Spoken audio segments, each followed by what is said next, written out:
let's go over some solutions to, well, all solutions to worksheet 6. So for worksheet 6, we extended, well, in week 6, we extend our derivative rules, and worksheet 6 covers most of those, maybe all of them. Probably not all of them. I don't see cosine anywhere. Part A, number 1, find f prime of x. Well, f of x is x to the 4 tangent x. Well, notice here we have an x to the 4 and tangent x, so we're going to need the product rule. Derivative of x to the 4 is 4x cubed. Derivative of tangent x, secant squared of x.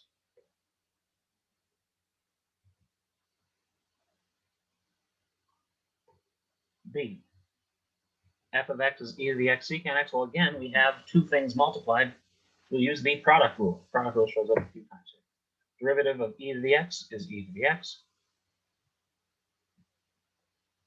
Derivative of secant x is secant x tangent x. Don't have to simplify. I mean, you could write that e to the x secant x times 1 plus tangent. Don't worry about that. It's more important in your answer to see derivative of the first times the second plus the first times the derivative of the second. Part C. F of x is 7 inverse sine of x. Well, remember how the 7 works. The 7 just carries through, and we need the derivative of inverse sine of x given on the last page of the derivative rules. It's 1 over 1 minus x squared, all under square root. And I'm just going to write that as one fraction.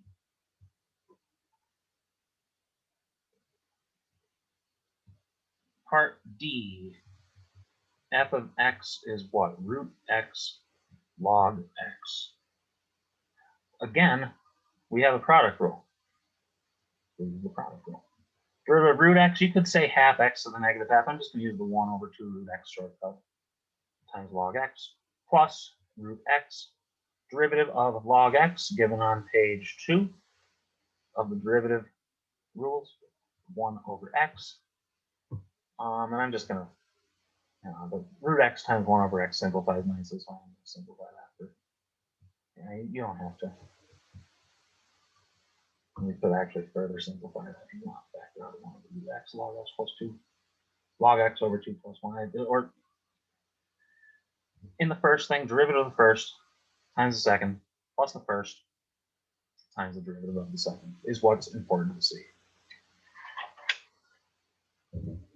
Part E.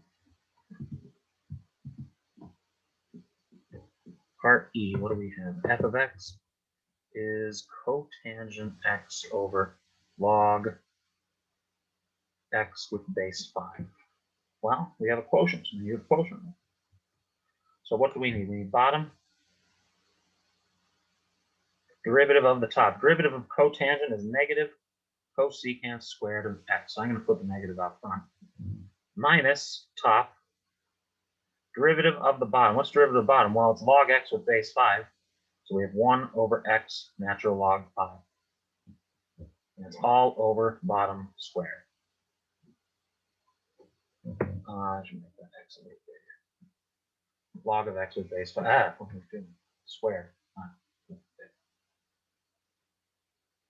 So we have bottom, log x, derivative top, negative cosecant squared minus top, cotangent x. Derivative bottom, 1 over x log 5, all over bottom squared. Next, part F. F of x is x cubed, 3 to the x. Well, again, we have a product, so we'll need the product rule.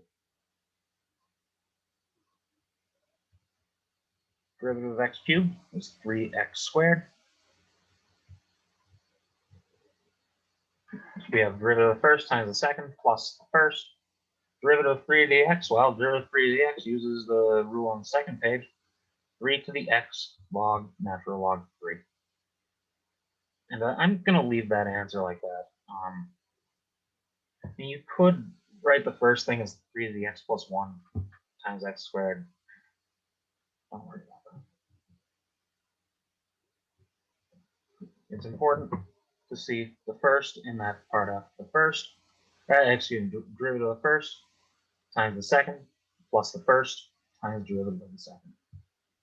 Part G, so in those first six, they weren't overly messy, but part G has one that could be considered overly messy.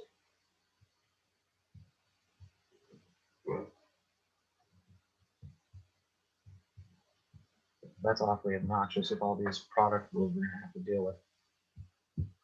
And it's particularly obnoxious that on the bottom of the page. We're going to put this in bottom derivative of the top minus top derivative of the bottom. Yeah, there's no way that's going to fit on this page.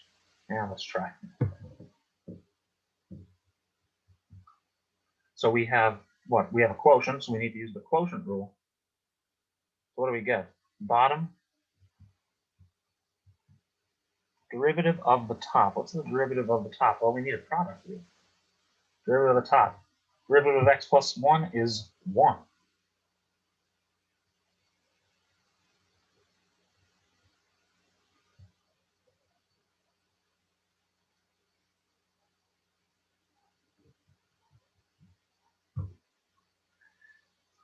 So that first one there, I didn't have to write, but I wrote it to illustrate product rule on the top. So we have derivative of the first times the second plus the first derivative of the second is what?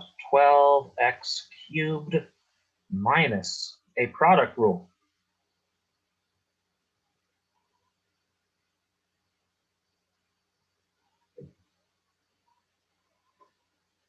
So there we have bottom times derivative of the top. Notice for that negative x cosine x, derivative of x is 1, so you have negative 1 times cosine x minus x times derivative of cosine x, which is negative sine, so the negatives cancel. Then you have minus. I'm going to write the last part of this numerator under here. So what do we have? We have bottom derivative top minus top.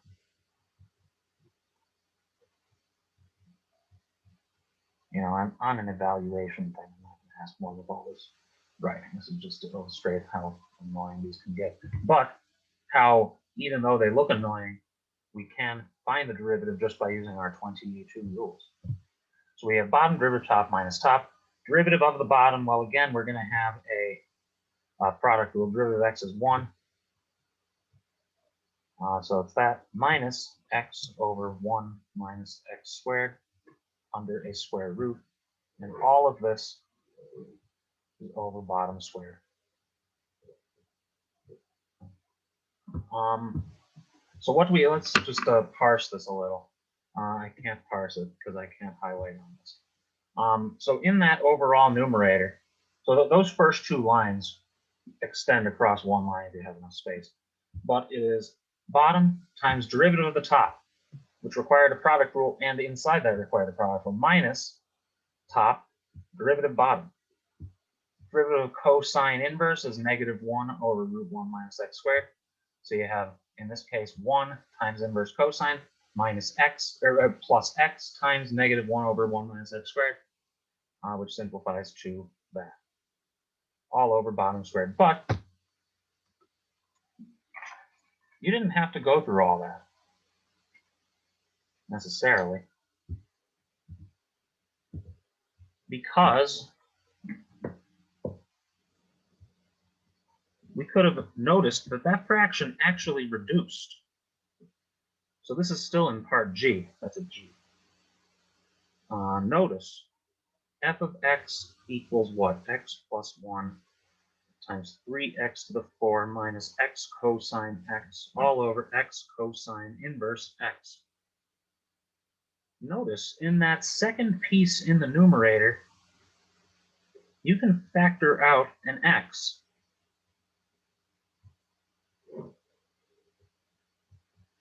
You can factor out an x from the second part of the numerator and then cancel that with that x in the bottom. And now taking this derivative is a little less of a pain. It's still a moderate pain, but it's a little less of a pain. So what would it be? Invert, so bottom times derivative of the top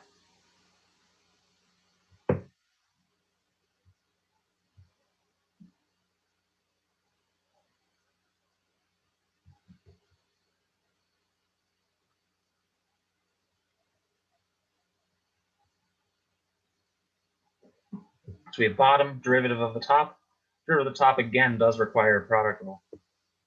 Minus top, derivative bottom.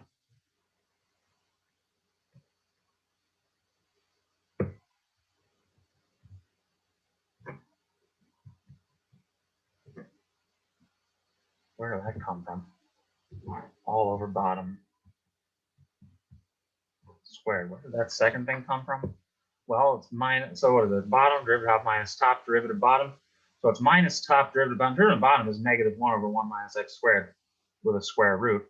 So the negatives make that positive sign, and we just get top over that bottom. All over bottom square. 2. Find f prime prime. So the second derivative.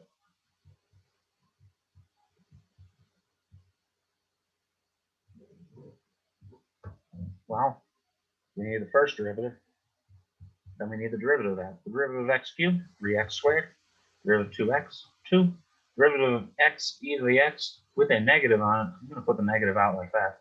Derivative of x is 1. Derivative of e to the x is e to the x.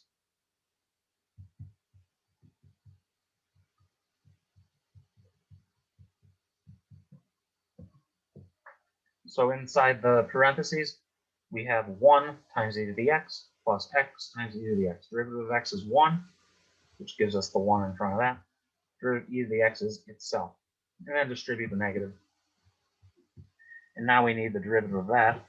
So what do we get? We get 6x. Derivative of 2 is 0. Derivative of e to the x is itself. And then again, we need a product rule here. We get that. And you could combine them if you want. You don't necessarily have to.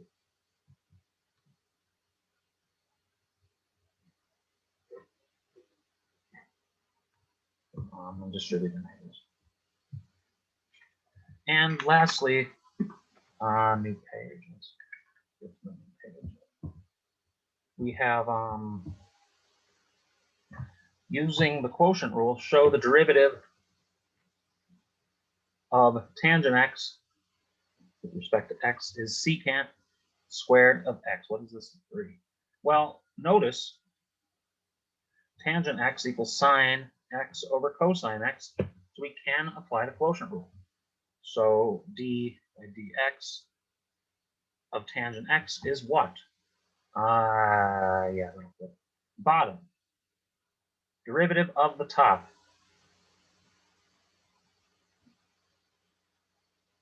Derivative of sine x is cosine x minus top. Derivative of the bottom. Well, the bottom is cosine. Derivative of cosine is negative sine. So we have sine, and the negative makes that a positive. All over bottom squared. And what do we have? We have cosine squared of x plus sine squared of x all over cosine squared of x. Sine squared plus cosine squared is 1. Lousy 1. Sine squared plus cosine squared is 1 over cosine squared in the bottom, and that's secant squared of x. You could have also split this fraction into 1 plus tangent squared, which I guess equals secant squared because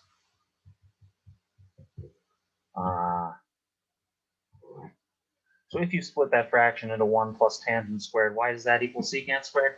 Well, you start with sine squared plus cosine squared is 1, divide everything by cosine squared. You get tangent squared plus 1 is secant squared. So if you wanted to do it this first way, just by adding the top to be 1 and saying that equals secant squared, well, noticing it equals secant squared, you could do that. Or you could have split this fraction into 1 plus tangent squared, and then that equals secant squared.